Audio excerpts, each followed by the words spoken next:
Her father was disgusted by his albino daughter. He gave her away to a Sioux Indian who treated her like a goddess. Imagine being born different in a world that punishes difference with cruelty. Think of what it would mean to grow up seen as a curse, when in truth you might be the very blessing everyone is searching for. This is the story of an albino girl in the American frontier of 1831, rejected by her father for her appearance, yet destined to discover that sometimes what the world despises is exactly what it needs to be healed. If you seek stories of transformation and redemption that stir the soul, subscribe to this channel for more narratives that remind us of the strength that lives within vulnerability. Under the heavy September sky of 1831, in the dry plains of Missouri, where dust scorched bare feet and prayers withered in men's mouths, a child was born who would forever change the fate of a family. The homestead of Ezekiel Harrow stretched over endless acres of red earth, where cattle grazed among thorny brush and enslaved men and women toiled from before dawn until long after the sun sank behind the rolling hills. That dawn, the screams of Temperance Harrow echoed through the wooden halls of the farmhouse like the cries of a restless spirit. The midwife, an elderly black woman with calloused, knowing hands, worked silently, murmuring low prayers as she helped bring the child into the world. When the infant finally arrived, a sepulchral silence filled the room.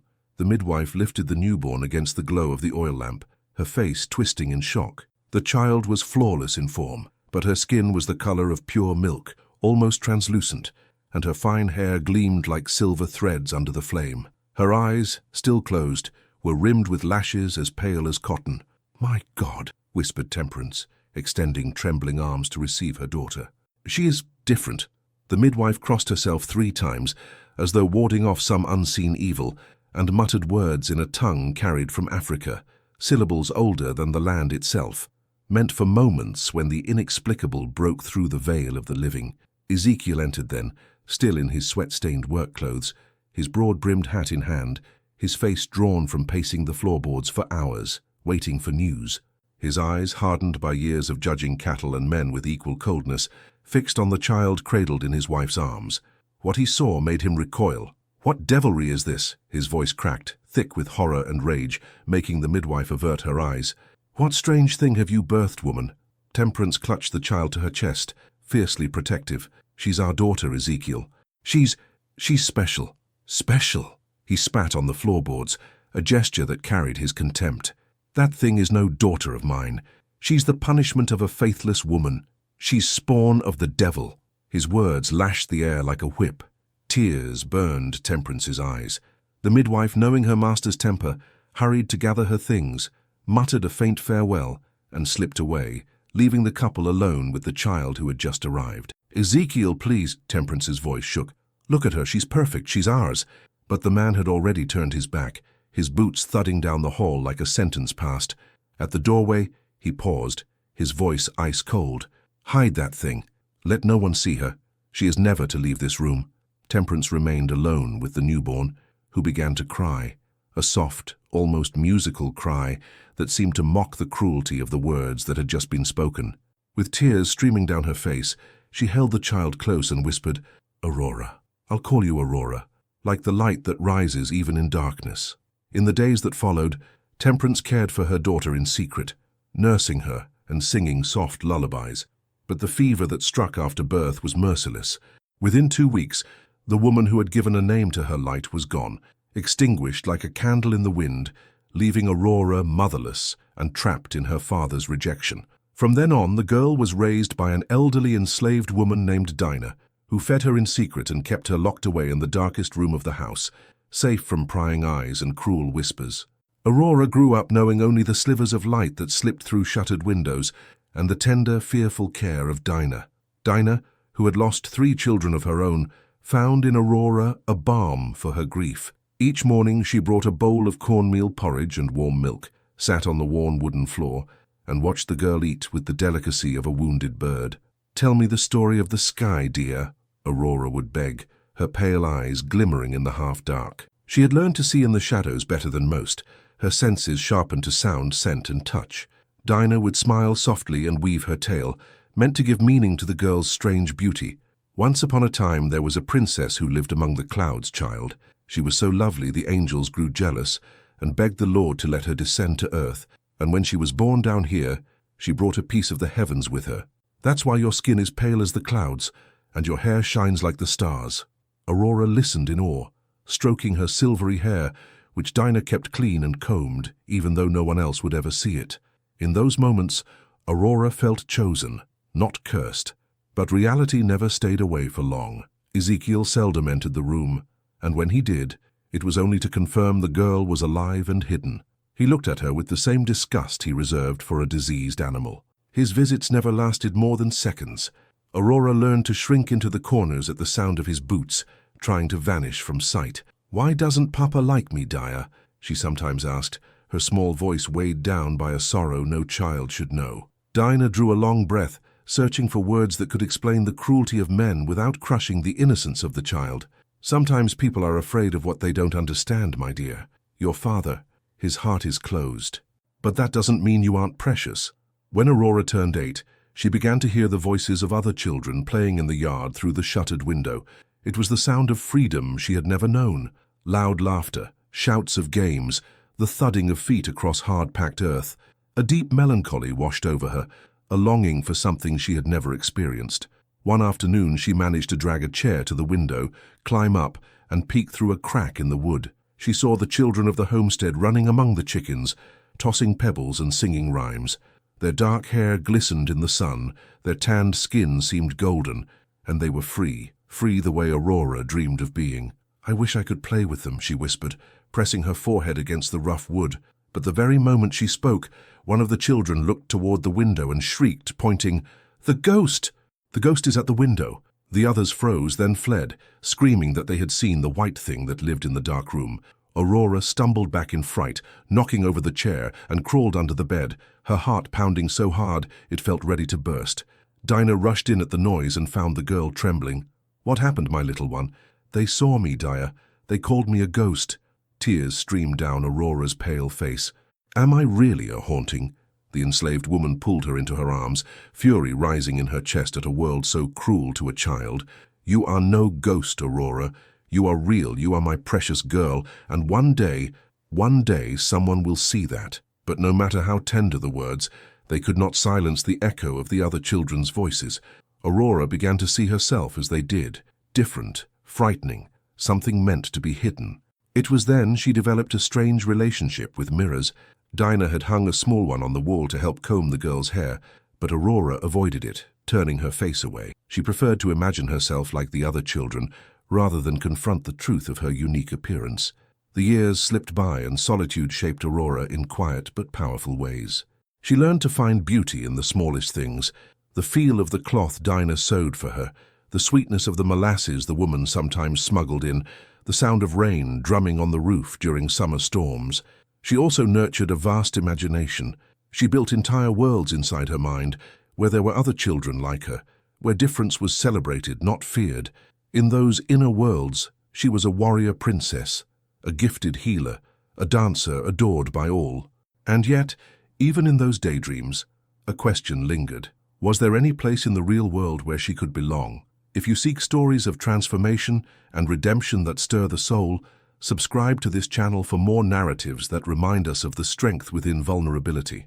By the time Aurora turned 12, a change had come over the homestead. Ezekiel grew restless, drinking whiskey from dawn, muttering to himself as he paced the yard. Dinah noticed the shift and feared what it might mean for the girl she had raised as her own. The truth was, Ezekiel Harrow was drowning in debt.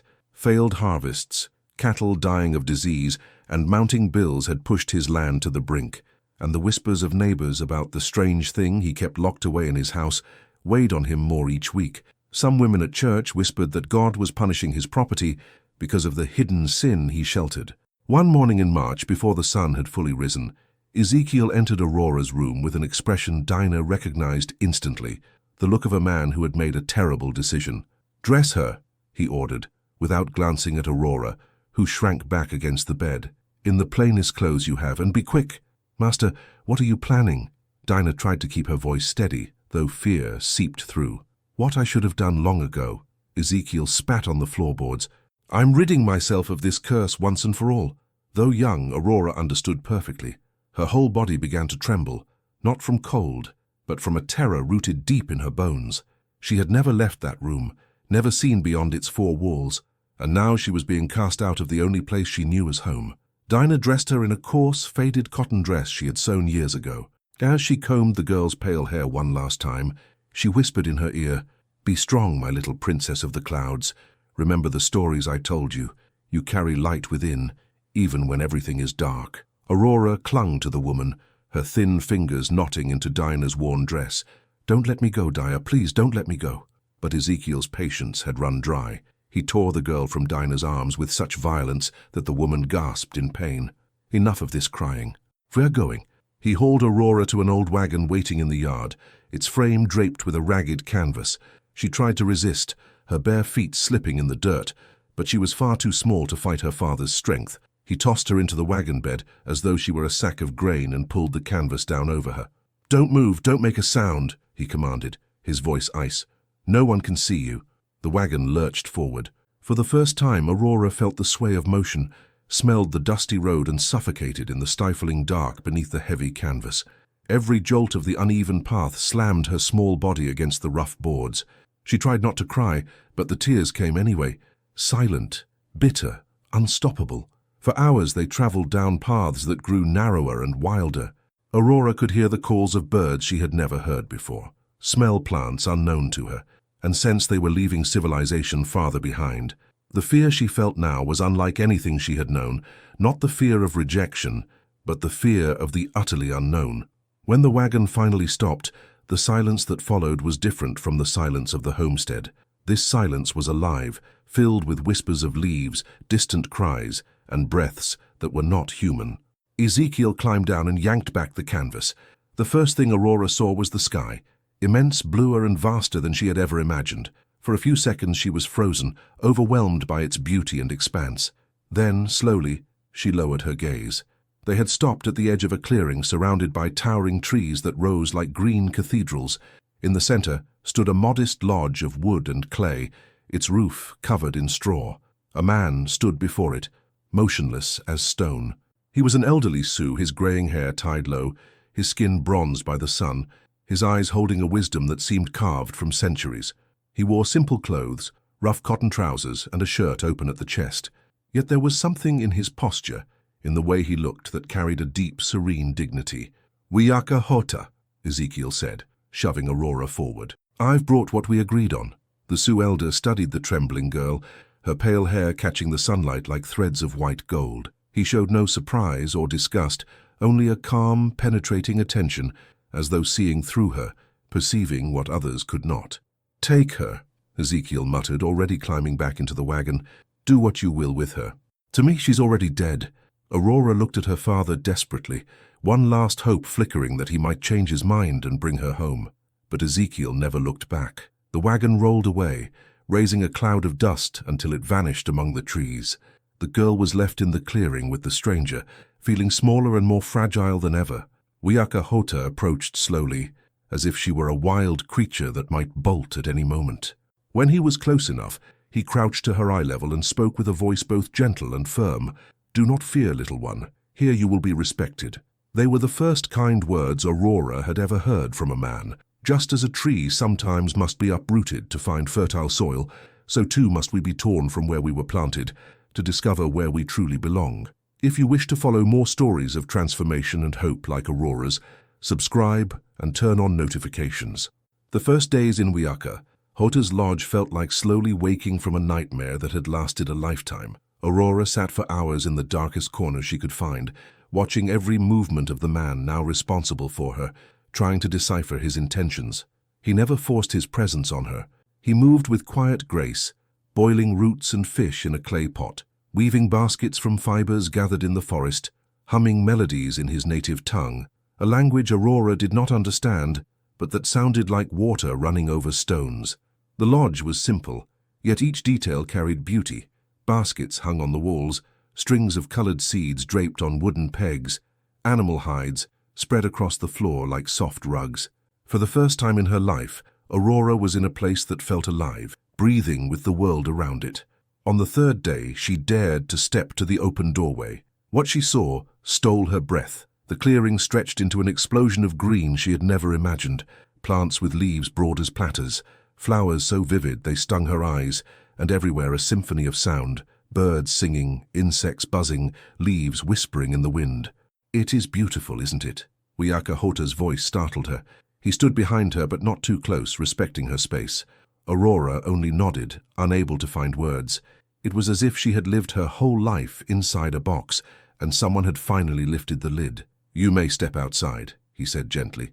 "The forest will not harm you." But Aurora shook her head, retreating.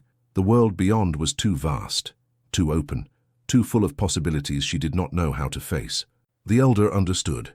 That night, as she slept curled in one of the animal hides he had given her, Wiyaka Hota looked at the starry sky and whispered a prayer in his ancestral tongue. There was something about this child, something his dreams had foretold for years. Her arrival was no accident. It was an answer. On the fourth morning, Aurora woke to a new scent.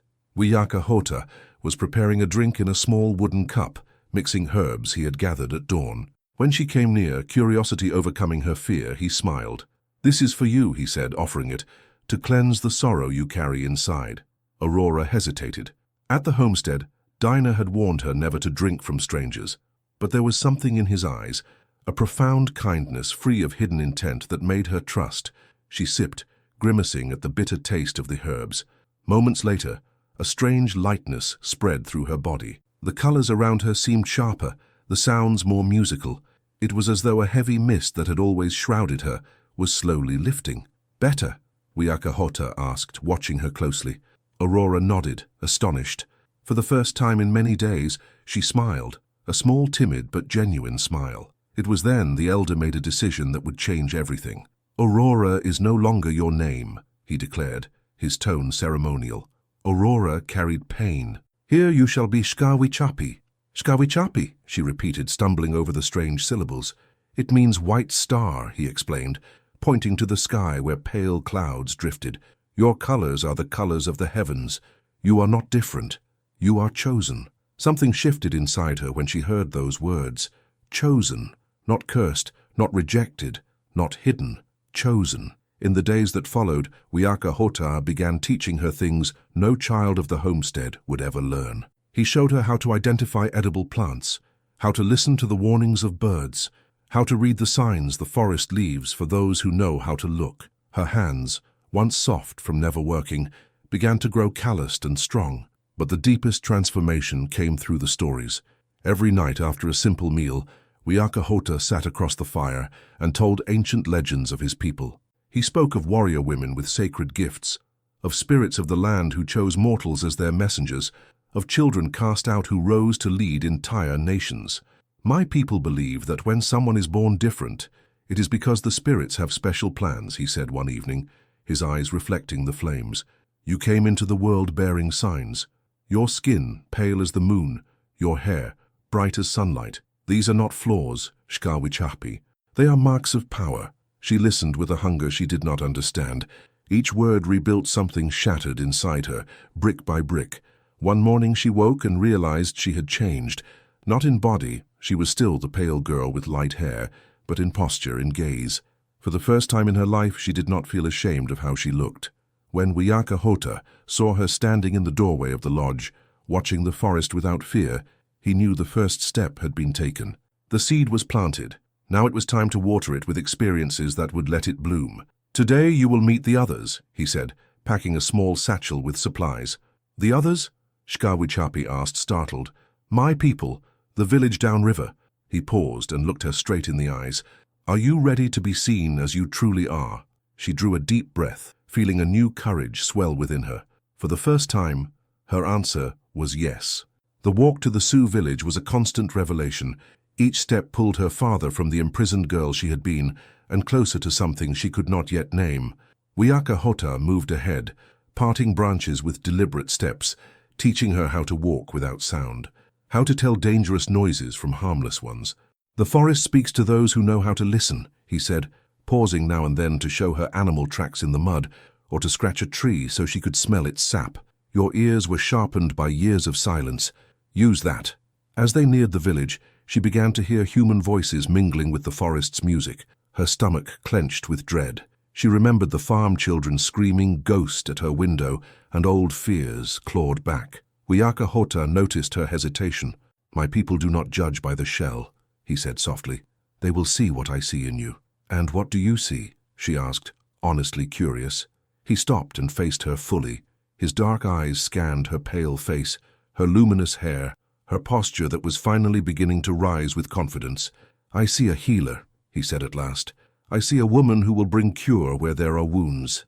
I see Shkawichapi, White Star, daughter of the clouds, sent by the spirits to remind the world that beauty has many faces." His words touched something deep within her. For the first time, someone looked at her and saw not a mistake of nature, but a purpose. When they finally stepped into the clearing of the village, she felt as though she had walked into one of the imagined worlds she had created during her years in hiding. Teepees were arranged in a circle around a central fire. Children ran laughing. Women wove baskets and shaped clay. Men prepared hunting tools. The first to notice her was a little boy of about 5, chasing a scruffy dog. He froze, eyes wide. But instead of screaming or running, he gazed at her with innocent curiosity. "Grandfather Wiyaka brought a girl from the clouds," he shouted, dashing toward the adults. The call drew the attention of the whole village. One by one, the Sioux stopped their work and came to see the visitor. Shkawichapi wanted to shrink behind Wiyaka Hota, but something, maybe his words about healers and purpose, made her stay upright. The first to approach was an elderly woman with long white braids adorned with bright feathers. Her eyes, lined with age, shone with piercing wisdom. She walked slowly to the girl, studying her without hostility. "We hanbla ska," Wiyaka Hota murmured respectfully. "This is Shkawichapi." The elder woman lifted a wrinkled hand and gently touched the girl's face, tracing her pale features with reverence. "I have waited long for you, child of light," she said, her voice hoarse with emotion. "In my dreams, a woman white as the moon came to bring healing to our people." Others gathered, forming a circle of respect around her. Their eyes held curiosity, not fear. A young mother stepped forward, a baby in her arms, and without a word offered a wildflower, a simple gesture of welcome. "She brings the gleam before the rain," Wihamblaskar murmured, glancing at the sky where clouds were gathering. "See how the heavens gather since she arrived." Indeed, the sky that had been clear when they left the lodge was now thick with white, heavy clouds. The Sioux lifted their eyes, then looked back at the girl with growing reverence. "It is a sign," said one of the elders. "The spirits bless her coming." That afternoon, Shkawichapi was invited to join a purification ritual by the river that wound behind the village. The women led her to a secluded bend in the stream, where water lilies floated like stars on the dark surface. Wihamblaskar explained that it was tradition to purify honored visitors with sacred water and blessed herbs. Shkawichapi, who had spent years washing only in small basins of lukewarm water, felt an indescribable freedom as she stepped into the flowing river. It was as though every drop washed not only her body, but also years of rejection and shame. The women sang Sioux songs in their native tongue as they scattered flower petals over the water. She did not understand the words, but the melody touched something ancestral in her soul, as if it were a song she had always known but never heard. When she emerged, they dressed her in traditional attire. A skirt woven from plant fibers dyed in earthen colors, a vest adorned with seeds and carved shells. In her hair they placed white feathers that made her pale presence seem almost divine. "Now you belong to the land, and the land belongs to you," Wihamblaskar said, fastening a necklace of clear stones around her neck. That night, the village held a feast in her honor. Fires blazed, drums echoed into the night, and for the first time in her life she was the center of attention for something good. Children sat at her feet to hear Wiyaka Hota tell the story of how she had come to them. Young men regarded her with respectful curiosity. Women offered her special dishes, prepared with ingredients believed to bring good fortune. But the most transformative moment came when Wihamblaskar stood before the entire village and declared, "This child did not come to us by chance. She is the answer to our prayers, the sign that hard times will pass. Shkawichapi, White Star, will be our healer." A murmur of approval spread among the people. Tears streamed down her face, but they were tears of joy, of belonging, of newfound purpose. When the feast ended and the people returned to their teepees, Wiyaka Hota and Shkawichapi walked back to the lodge under a star-studded sky. She was different now, not just in clothing or adornments, but in something deeper. Her back was straighter, her steps firmer. Her eyes shone with a light that came from within. "How do you feel?" Wiakahota asked when they arrived home. She looked at her hands, now decorated with seed bracelets, then at her pale reflection in the water basin. For the first time in her life, she liked what she saw. "I feel as if I've finally awakened," she answered, her voice steadier than ever before. Wiakahota smiled. The transformation had truly begun. The seed had not only sprouted, it was now putting down roots in the fertile soil of acceptance and love. The following months passed like alternating seasons of rain and sun. Under the guidance of Wihamblaska and Wiakahota, she learned the secrets of medicinal plants, the songs that called upon healing spirits, and the rituals that bound body and soul. Her hands, once soft from isolation, gained the strength of one who knows the earth's power. Each morning, Wihamblaska took her walking through the forest, teaching her to recognize every leaf, root, and flower that could bring relief to human suffering. "The forest is a living medicine chest," the elder said, her gnarled hands stroking plants like old friends, "but it shares its secrets only with the pure of heart."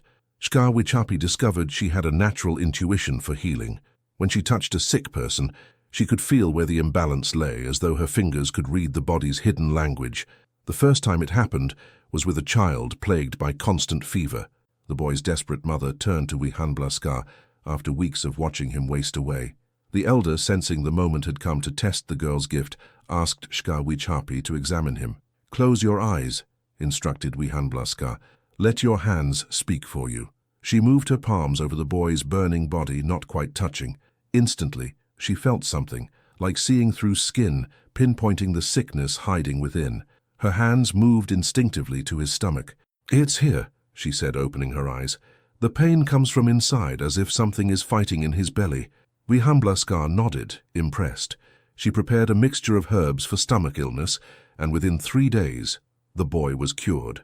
The news spread through the village like wildfire. The girl from the clouds had the gift of healing. From that day on, a steady procession of people sought her out. Mothers with crying infants, hunters with aching backs, elders with stiffened joints. Each case was a lesson, each healing a confirmation that she had found her place in the world. But it was during an outbreak of dysentery in a neighboring Sioux camp that her true power revealed itself. The sickness had been brought by traveling traders and was devastating the young and the old alike. The chief of the stricken village sent desperate messengers pleading for aid. Wiakahota and Wihamblaska prepared to leave, but Shkawichapi insisted on joining them, despite their protests. "It is too dangerous," Wiakahota warned. "The sickness could kill you." "Then I will die doing what I was born to do," she replied, her determination astonishing them all. The journey to the afflicted camp was grim. Even before they arrived, the stench of death hung in the air like an invisible fog. Entering the clearing, they found devastation. Bodies lying untended, families collapsed in misery, orphaned children wandering dazed among the teepees. Her chest clenched so hard she nearly fainted. It was the first time she had seen such concentrated suffering. Yet instead of retreating, something within her ignited, a flame of compassion stronger than fear. "Where do we start?" she asked, rolling up her sleeves. For 3 weeks, Shkawichapi worked tirelessly.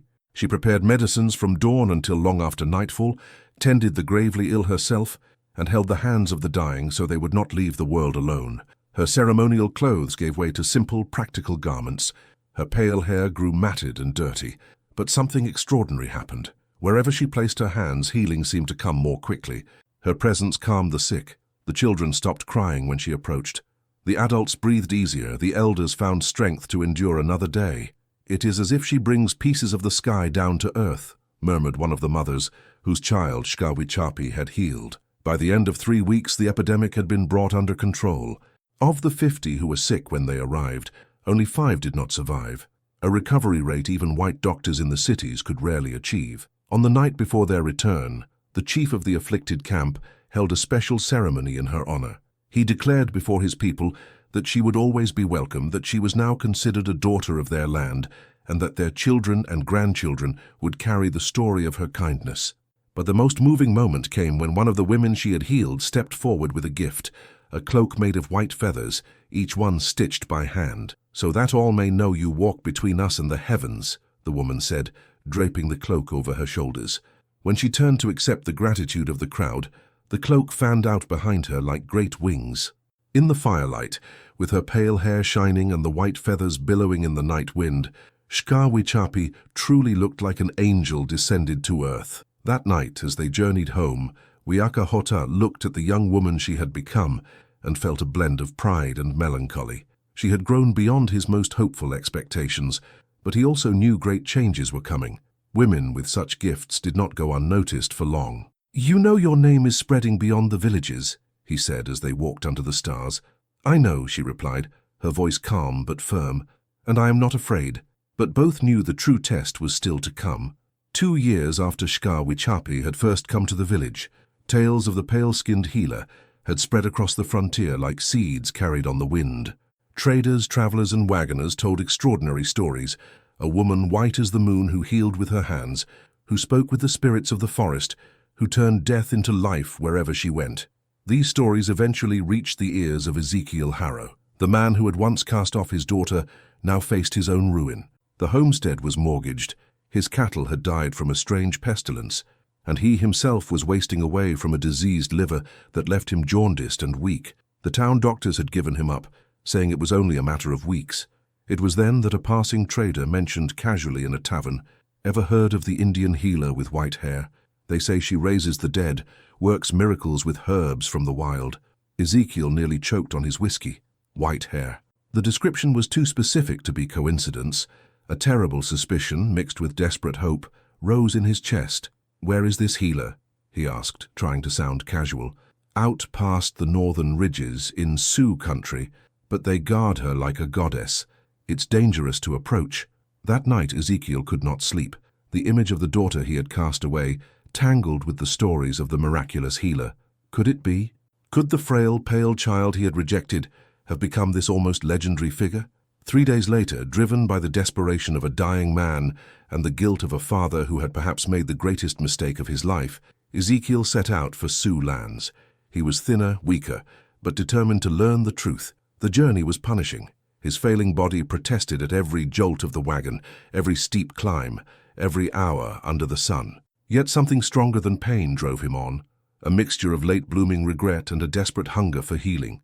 When at last he reached the village, he was met with distrust. The Sioux warriors remembered the white man who had abandoned a child years before. Some wanted to drive him out immediately, but Wiakahota, ever wise, decided the choice should be Shkawichapi's. The news of Ezekiel's arrival spread like a cold wind. She was at the river washing medicinal herbs, when a child ran to her crying, "Shkawichapi, Shkawichapi! The man who brought you here has returned." She let the herbs slip into the water. For a moment it felt as though the ground opened beneath her feet. The past she thought she had buried rose like a ghost, dragging with it all the memories of rejection and pain. But the woman at the river that day was no longer the terrified girl who had been abandoned. Shkawichapi rose slowly, water dripping from her strong hands, the white feathered cloak gleaming in the sunlight. Her eyes, once lowered in shame, now lifted with dignity. "Where is he?" she asked, her voice calm, yet carrying a strength even she had not known she possessed. "At the village gate. Wiakahota is with him." She walked through the camp toward the place where her father waited. Each step was a choice to face the past rather than flee it. The villagers stepped aside respectfully to clear her path, but stayed close enough to protect her if needed. When at last she saw him, she almost did not recognize him. The strong, cruel man of her memory had become a bent skeleton, his skin yellowed, his eyes sunken. Disease had consumed not only his body but his pride. Ezekiel, in turn, was struck dumb at the sight of his daughter. The fragile child he had cast away had become a woman of commanding presence. She wore traditional Sioux attire, adorned with necklaces and bracelets that glittered in the sun, an aura of power and serenity surrounding her. "Daughter," he whispered, his voice hoarse. She spoke with neither warmth nor hostility, only fact. "Father." He tried to speak, but words snagged in his throat. How to explain years of cruelty, how to beg forgiveness for destroying her childhood, how to plead for help from the daughter he had once treated as nothing. Finally he managed to whisper, "Aurora." "My name is Shkawichapi," she corrected firmly. "Aurora died the day you left me here." The silence that followed was heavy as lead. Ezekiel looked around and saw dozens of Sioux watching, many with hostile expressions. He realized he was surrounded by people who loved and respected his daughter, ready to shield her from him if needed. I am sick," he finally said. "The doctors say I will die. I heard of a healer. I did not know it was you." Shkawichapi studied him in silence for long moments. She could see disease consuming his body, could sense death creeping over him like a shadow. Yet she also saw something else, a deep, belated regret, a silent plea for forgiveness. Slowly she extended her hand. "Come," she said simply. Ezekiel hesitated, then lifted his trembling hand. When her fingers touched his, he felt something he hadn't known in years: warmth, life, hope. She led him to a secluded part of the village, where she prepared medicines and began his treatment. For 3 days she cared for him with the same dedication she gave to any patient, but without personal affection. She was professional, precise, but distant. On the 3rd day, as the remedies began to take effect and Ezekiel felt strength returning, he finally found courage to speak the words he had long avoided. "Forgive me," he whispered, tears streaking his ravaged face. "Forgive me for all I did. Forgive me for being too blind to see you were perfect." Shkawichapi stopped stirring the medicine. She looked at the broken man before her, and for the first time since his arrival, let emotion cross her steady mask. "I cannot forgive who you were," she said slowly, "but I can accept who you are trying to become." It was all she could offer, and for Ezekiel, it was enough. His convalescence stretched for weeks, and during that time something extraordinary happened in the village. The man who had arrived as a ghost from her cruel past began to change into something almost unrecognizable.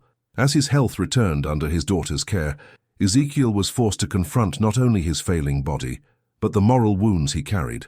He watched Shkawichapi work tirelessly, saw how she was respected and cherished by all, witnessed the undeniable impact she had on every life she touched.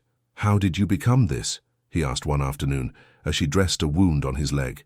"Become what?" she replied without looking up. This extraordinary person, this healer they all revere." She paused, her hands still on the bandage. "I became who I always was inside. The difference is that here people saw beyond the surface." Her words cut deep. He realized he had not rejected a flawed child. He had rejected a gift, a miracle standing before him, blinded by his own cruelty. In the following weeks, Ezekiel asked to watch her work. She allowed it on the condition that he stay silent and not interfere. What he witnessed transformed him. He saw her sit with a dying elder, holding her hand and singing softly until she passed in peace. He saw her spend sleepless nights beside a fevered child, cooling his brow with damp cloths and whispering comfort. He saw her prepare complex remedies with scientific precision, but also with an intuition that seemed to flow from another world. Most of all, he saw how people responded to her presence. It wasn't just gratitude for physical healing, it was something deeper. She radiated a peace that lifted all around her. Her presence made people feel seen, valued, loved. "I was a fool," he admitted to Wiyaka one night as they sat by the fire. "A blind, cruel fool." The elder smoked his pipe in silence, then said, "Recognition of error is the first step toward wisdom, but recognition alone is not enough. What will you do with this truth?" It was a question Ezekiel asked himself daily. He knew he could not undo years of rejection. He knew he had no right to demand the love of a daughter he had abandoned. But perhaps he could still honor the extraordinary woman she had become. The answer came when troubling news reached them. Local authorities were moving in the region, stirred by reports of a white witch practicing sorcery among the Sioux. Conservative settlers, threatened by tales of her powers, had lodged complaints with traveling preachers and county officials. "They will come for you," Ezekiel warned Shkawichapi when he heard. "They'll claim you're a witch, that you're corrupting the Indians. I know these men. They won't stop until they destroy everything you've built." She received the news with a calm that astonished everyone. "Then let them come," she said simply. "I have nothing to hide." But Ezekiel knew her courage alone would not protect her from prejudice and ignorance, and so he made the most important choice of his life. "No," he said firmly, "I will not let them do to you what I once did. I will not let them destroy something so beautiful out of fear." The next morning, when the soldiers rode into the village, accompanied by a stern preacher and several local ranchers, they found Ezekiel Harrow waiting at the clearing's edge. "Ezekiel?" the captain asked, startled. "What are you doing here?" "Protecting my daughter," he answered, his voice steady. There were murmurs of confusion. The rancher who had filed the complaint sneered. "Your daughter? You mean that albino freak you pawned off on the Indians years ago?" "That freak," Ezekiel replied, his voice carrying a new dignity, "is the most extraordinary woman I've ever known. She is a healer blessed by God who has brought hope to hundreds, and anyone who means her harm will have to go through me first." The preacher stepped forward, his expression hard. "Ezekiel Harrow, you are bewitched. This creature is using sorcery to corrupt your mind." It was then that Shkawichapi appeared, walking calmly from the center of the village. She wore her traditional dress, and over it the white feathered cloak she had been gifted after saving the epidemic-stricken camp. Her silver hair gleamed in the morning sun, and the serenity in her bearing silenced even her accusers. "My name is Shkawichapi," she said, her clear voice echoing across the clearing. "I am a healer, daughter by adoption of this people, and servant of all who suffer. If that is witchcraft, then so be it." The confrontation had only just begun, but for the first time in her life, Shkawichapi was not alone. At her side stood the father who had once cast her aside but now chose to defend her. Behind her stood an entire Sioux community ready to protect her, and within her burned the strength that years of love and acceptance had built. The frightened, rejected girl was gone forever. In her place stood a woman who knew exactly who she was and what her purpose in the world would be. The clearing became the stage for a clash of two worlds, the old world of fear and prejudice against the new world of understanding and acceptance. The preacher, representing local religious authority, demanded Shkawichapi be taken away to face trial for witchcraft. The ranchers muttered about evil influences and corruption of the savages, but Ezekiel stood firm in front of his daughter, arms outstretched in protection. "This woman has saved more lives than any of you," he declared, his voice echoing through the clearing. "I've seen her heal dying children, bring hope to the hopeless, peace to the suffering. If this is the work of the devil, then may more devils come like her." The captain of the soldiers, a pragmatic man more concerned with keeping order than theological disputes, looked around the village. He saw people organized, children healthy and laughing, elders well cared for. It didn't look like a place under dark powers. "Preacher," he said respectfully, "perhaps we should hear testimony before making rash decisions." Then something extraordinary happened. A procession began forming at the edge of the clearing. People from neighboring camps and settlements, Sioux, mixed bloods, even a few poor whites, had heard of the confrontation and had come to testify for Shkawichapi. A mother arrived carrying the boy she had once feared would die of dysentery, now healthy in her arms. The chief of the village she had saved from the epidemic came with 20 warriors. Elderly women she had cured of chronic pain, men restored to work, whole families who owed her their lives, all gathered one by one, forming rings of protection around her. There was no aggression in their stance, only the quiet determination of people who had been saved and would now stand for their savior. The Sioux chief stepped forward with dignity and addressed the preacher directly. "Man in black clothes, you say this woman serves evil. I say you are blind. She brought life where there was death, hope where there was despair. If your God condemns this, then your God is smaller than the spirits who sent her to us." An old woman hobbled forward with her cane and pointed a trembling finger. "My eyes were blind for 5 years. This daughter of the clouds healed them with herbs and prayers. Now I see my grandchildren grow. Is that witchcraft or miracle?" A young warrior with a scar across his face stripped off his shirt to show a healed wound. "This mark should have killed me," he said in halting English. "Shkawichapi brought me back from death. If that is evil, then evil is good." The testimonies poured forth like waves against the shore. Every voice told of healing, of hope restored, of lives saved. The preacher tried to cut in, warning of demonic illusions and false miracles, but his words were drowned by the rising chorus of gratitude. Then came the most unexpected testimony of all. A wagon rolled into the clearing, drawn by 2 weary horses.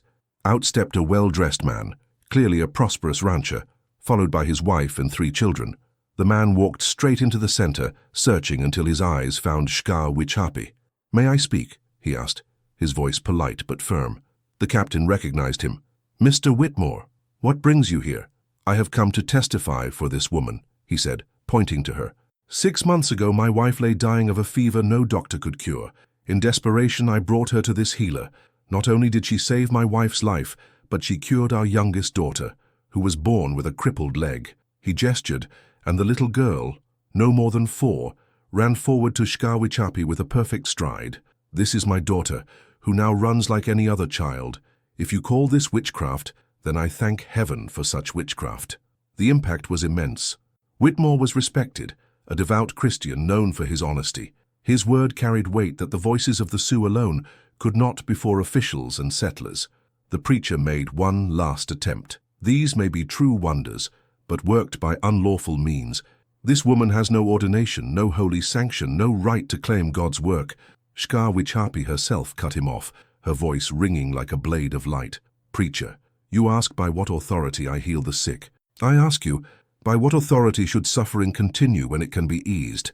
If God made the plants that cure, if he gave me hands that bring relief, how can I deny those gifts to the suffering? She stepped forward, her presence filling the clearing. I claim no sainthood, no prophecy. I'm only a woman who has learned to listen to what the earth whispers and what the body cries in silence. If that offends your faith, I am sorry. But I will not stop healing while pain exists in this world. The silence that followed was heavy. Even the soldiers seemed moved by her dignity and conviction. The captain looked around. Hundreds of people willing to defend one woman. Miracles recounted. No sign of evil at all. Preacher, he said at last, I see no witch here. I see a healer doing God's work, though not in the way we're used to. The preacher tried to protest, but the captain had already decided. This inquiry is closed. No crime has been committed. As the soldiers and officials prepared to depart, something extraordinary happened. Mr. Whitmore stepped forward to Sioux, and before all present, knelt and kissed her hand. Thank you, he said simply, for saving my family, for teaching us that God works through all his children, not only those who wear titles. The gesture spread like a stone across still water. One by one others knelt, not only the Sioux but also mixed bloods, and even one of the younger soldiers. It was a spontaneous, genuine recognition that they stood in the presence of something extraordinary. Sioux looked around the clearing, seeing faces of every color and origin united in the same expression of respect and gratitude. For the first time in her life, she was not judged by her appearance, but honored for her actions. Not rejected for being different, but celebrated for turning her difference into a gift for the world. When the last of the soldiers disappeared into the trees, the crowd erupted in celebration. Drums beat, songs rose into the night, children ran laughing among the adults. Yet Sioux stepped aside, seeking silence to process all that had happened. It was Ezekiel who found her, sitting by the riverbank, watching the current catch the last light of day. You saved us all today, he said, lowering himself beside her. No, she answered softly. We saved each other. That is the true miracle. Ezekiel looked at his daughter, not the rejected child he had abandoned, but the extraordinary woman she had become despite him. Forgive a foolish old man, he murmured. Forgive a father too blind to see the treasure before his eyes. She turned to him, and for the first time since his return, smiled with genuine warmth. I forgave you the moment you chose to stand by me today. Everything was forgiven then. That night, for the first time in many years, father and daughter embraced, not as strangers bound by circumstance, but as family finding their way back through love and forgiveness. 5 years passed after the confrontation in the clearing, and Sioux life blossomed like a garden after rain. What had begun as a simple healer's lodge had grown into a true settlement, where people of every background came not only for physical healing, but for peace of spirit and a sense of belonging. Ezekiel remained in the village, becoming the man he could have always been. He worked beside his daughter, learning the secrets of medicinal plants, helping build new homes for those who arrived seeking aid, caring for the orphans who inevitably appeared in any community. His transformation was so complete that many who knew only of his past cruelty could hardly believe he was the same man. Sioux herself had changed too, though more subtly. At 19, she carried a serene maturity that contrasted with her still youthful face. Her long pale hair, now reaching her waist, was often decorated with fresh wildflowers woven by the village children. She wore dresses blending Sioux adornment with cloth traded in from towns, a unique style reflecting the bridge she embodied between worlds. But the most profound change was within her heart. Hota, now with hair white as snow, watched proudly the woman she had become, yet he also sensed something else in her eyes, a quiet solitude even the love of the community could not fill. She had found her purpose, her family, her place in the world, but she had not yet found someone with whom to share her private life. It was on a September afternoon, as the cottonwoods along the river dropped their first pale leaves, that a visitor unlike any other arrived. He appeared first on horseback, riding a black stallion, but dismounted far from the village and walked the rest of the way as a sign of respect. He was a young man, perhaps a few years older than Shkawichapi, with sun-browned skin and dark eyes that seemed to carry untold stories. His clothes were plain but well kept, and he carried a leather satchel filled with instruments none in the village recognized. Introducing himself, he gave his name as Jonathan Hale, a physician trained in Philadelphia and London, who had chosen to dedicate his life to bringing medicine to the remotest parts of the frontier. "I heard of the pale-haired healer in Boston," he told Wiyakahota when brought before the elders. "Professors of medicine spoke of cures that defied all they knew, of a woman achieving results no book could explain." The elder studied him with care. His voice carried sincerity but also something rarer, humility. "And you came here for what? To expose our trickery?"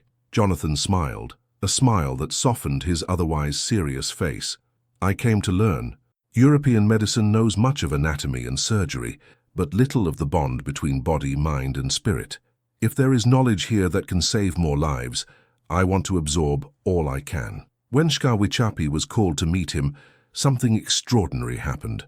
The moment their eyes met, both felt a recognition, not as though they had met before, but as though they had finally found someone who spoke the same hidden language of the heart. Jonathan showed no surprise or excessive curiosity about her appearance. To him, she was simply a colleague, someone who shared his passion for healing. That natural acceptance was a fresh wind for Shkawichapi, who was used to being seen first as an oddity. "May I observe your work?" he asked respectfully. "I will not interfere, nor challenge your methods. I only wish to understand." She agreed. In the days that followed, Jonathan became her silent shadow. He watched as she diagnosed illness through touch, filled pages of notes on her combinations of herbs, sketched careful drawings of plants he had never seen before. But what impressed him most was not her technical knowledge. It was her way of healing the whole person. She tended not only to symptoms of the body, but to wounds of the spirit that often birthed or worsened disease. "How did you learn to see so deeply?" Jonathan asked one afternoon, after watching Shkawichapi ease a woman's constant headaches simply by speaking with her about the grief she had carried since her husband's death. "Pain always has a voice," she replied, arranging her herbs after the visit. "I just learned to listen to what it is trying to say." Jonathan nodded in understanding. "In Europe, we tend to silence pain rather than listen to it.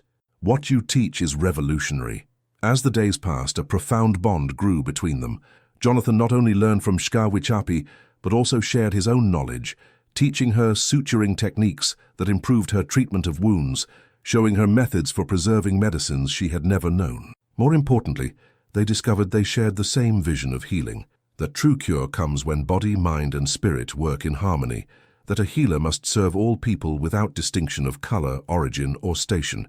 It was Wihambla Ska who first sensed something blossoming between the two young healers. "The wind brought more than a visitor," she told Wiyakahota one night, watching Shkawichapi and Jonathan speaking animatedly by the fire about healing techniques. "It brought the partner for our daughter of the clouds." Wiyakahota smiled. He had noticed, too, the way her eyes shone differently when Jonathan was near, the way she laughed more freely, the way she seemed more whole when the two worked side by side. The confirmation came on a full moon night, as they walked along the river after tending an entire family stricken with a strange fever. "Shkawichapi," Jonathan said, stopping to face her. "There is something I must tell you." She stopped too, her heart inexplicably racing. "I came here to learn about healing," he continued, "but I found something far more valuable. I learned that there is someone in this world who completes my soul in ways I never thought possible." Her breath caught. "Jonathan, I know we have not known each other long," he said quickly.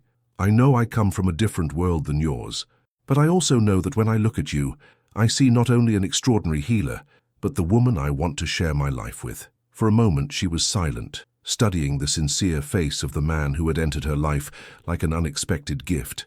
Then, slowly, she smiled. "Jonathan," she said softly, "you didn't come from a different world.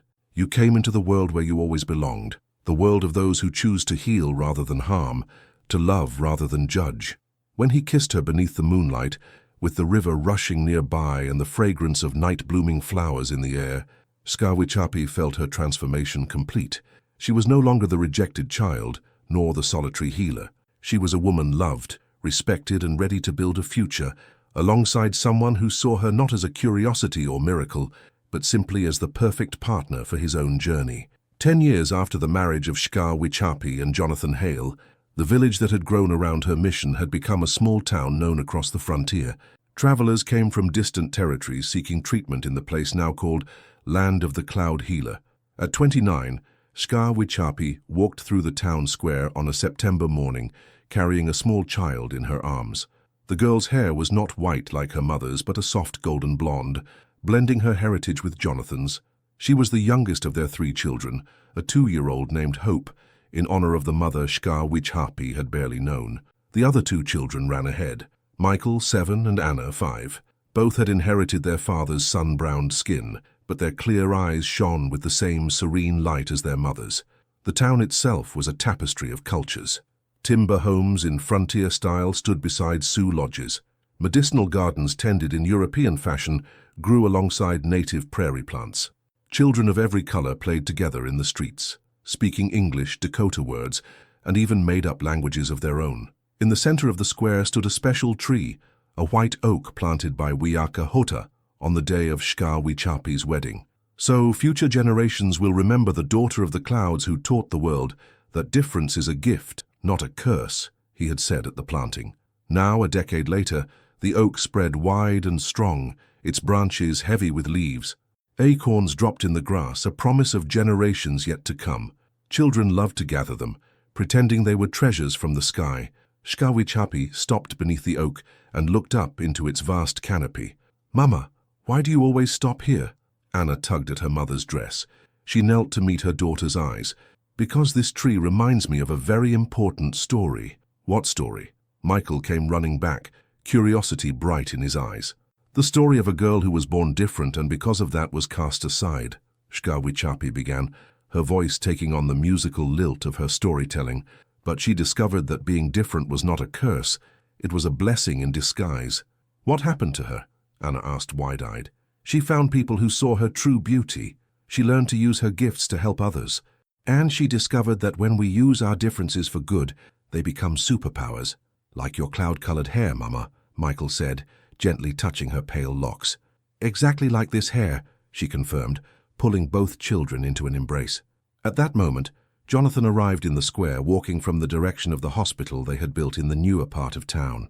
At 35, he had become not only a respected doctor, but also a pioneering researcher, blending Western medicine with indigenous knowledge. "How are my 4 favorite ladies?" he teased, wrapping his arms around the family. "Papa!" the children shouted in unison, leaping into his arms.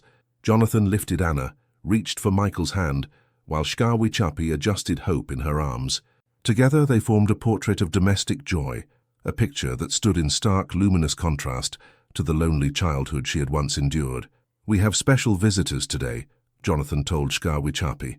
"A delegation has come from Washington. It seems the president himself has heard of the famous healer and wants to discuss establishing a school of medicine that blends traditional knowledge with modern science." Shka Wichapi nodded, showing none of the nerves such important visits might stir. Over the years, she had learned that titles mattered less than genuine intentions. "And there's another surprise," Jonathan added, a mysterious smile tugging at his lips. "Someone very dear has asked to see you." Before she could ask who, a familiar figure appeared at the edge of the square. It was Lillian May, the woman who had cared for her in childhood, once a servant, now free and well-dressed, but still with the same loving smile Shka Wichapi remembered from her earliest days. "My little cloud princess," Lillian said, opening her arms. Shka Wichapi handed Hope to Jonathan and ran to embrace the woman who had been her first mother, her first source of unconditional love. They held each other for a long time, tears of joy streaming down both their faces. "How did you find me?" Shka Wichapi asked. "Child, your story has reached every corner of the nation. When I heard of the pale-haired healer who worked miracles, I knew at once it was my girl." Lillian cupped her face, studying her features. "You became everything I always knew you would be, and more." That afternoon, the family gathered for an intimate celebration. Ezekiel Harrow, now a man with snow-white hair but renewed spirit, told stories to the grandchildren. Wiaka Hota, though frailer, still carried the same steady wisdom. Wihambla Ska, well into her 80s, continued to guide ceremonies with undimmed authority. Lillian May folded into the family as if she had never been absent. sharing embraces and childhood memories even Jonathan had never heard. As the sun set, painting the sky pink and gold, Shkawichapi stood beneath the white oak, this time not alone, but surrounded by her entire family, blood, adopted, and chosen. Jonathan slipped an arm around her waist. "What's on your mind?" he asked softly. She looked around. Ezekiel teaching Michael to carve wood, Lillian telling Anna old stories, Wiaka Hota and Wihambla Ska watching Hope's first wobbly steps in the grass. "I'm thinking," she said slowly, "that the girl once rejected for being different became a woman surrounded by love because of that very difference." "And what's the moral of that story?" Jonathan asked, kissing her temple. Shkawichapi smiled as a white oak leaf drifted down, landing gently on Hope's golden hair. "The moral is that sometimes what the world rejects is exactly what it needs to be healed. And true love doesn't erase our differences, it turns them into light." That night, as she tucked her children into bed, she told them the same story Lillian had once told her, about a princess who lived in the clouds and brought a piece of the sky down to earth. "And what happened to the princess in the end?" Anna asked drowsily. "She discovered she didn't need to return to the clouds," Shkawichapi whispered, "because she had turned the earth into a piece of heaven." Later, she joined Jonathan on the porch, where he gazed at the stars. He wrapped his arms around her, and they stood in silence. "You know what amazes me most about your story?" he asked at last. "What?" "That you didn't just survive rejection, you transformed it into compassion. You didn't just endure prejudice, you became a bridge between worlds. You took all the pain you received and alchemized it into healing for others." She turned in his arms, meeting his dark eyes.